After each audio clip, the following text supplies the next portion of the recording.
อย่าไปเล่าให้ใครฟังเศร้าอย่าไปพูดให้ใครได้ยิน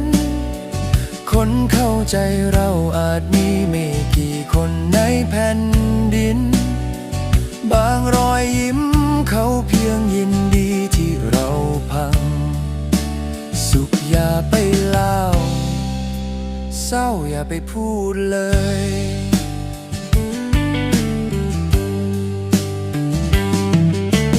มีเรื่องราวซ่อนอยู่ในเบื้องหลัง